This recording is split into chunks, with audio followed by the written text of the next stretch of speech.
Well, a troubling report from Amnesty International finds that children, some as young as 7 years old, are mining for cobalt. Now, cobalt is a substance used in lithium batteries. It's four major companies and their products, some of them here in the U.S. If this is true, Joe, a report by this human rights group concerning the mining conditions in the Democratic Republic of Congo using these children, it's very troubling aspect of the story, and they're concerning products that we're buying here. Yeah, it's always troubling when you hear about child labor across the world. When we're talking about the DRC, though, there are so many problems in this region. The East Congo area was called the rape capital of the world, and really just a big explosion of problems since the conflicts in the 90s going forward. It's no surprise that there's this child mining issue with cobalt.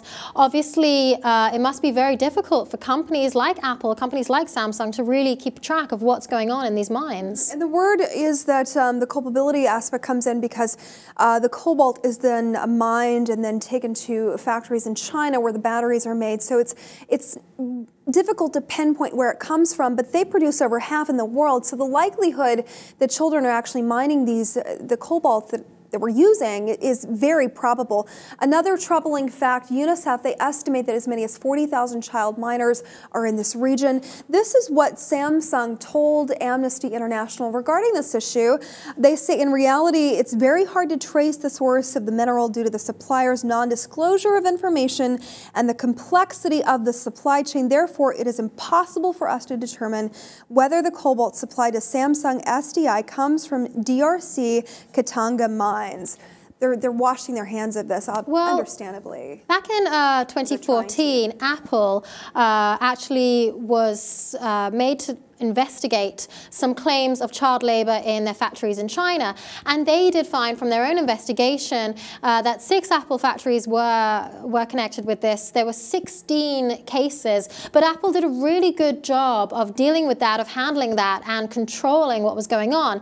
And I do want to say that I personally don't think that Apple, Samsung, that these companies should hold direct responsibility for what's going on when you're talking about the mining of minerals that is outside of their factories. This is on the ground in Congo amongst this chaos that's going on over there. If it was in their factories directly, then I would put some responsibility on them, but we've seen that Apple at least has dealt with and tried its best to control these situations previously. Right. We've covered on the lip the case against Nestle where they were actually using, they knew of farmers using in the Ivory Coast children to mine for cacao, and they had an awareness of that. And the question, the culpability, the liability comes in whether Apple and Samsung, whether they know or not that the cobalt used that's being mined by these children is actually used in their products. The question for me, the kicker here is, are Americans, if it's determined that the cobalt actually is coming from children mining it, are we willing to give up our electronics, our smartphones, our electric cars that use lithium batteries, all in the name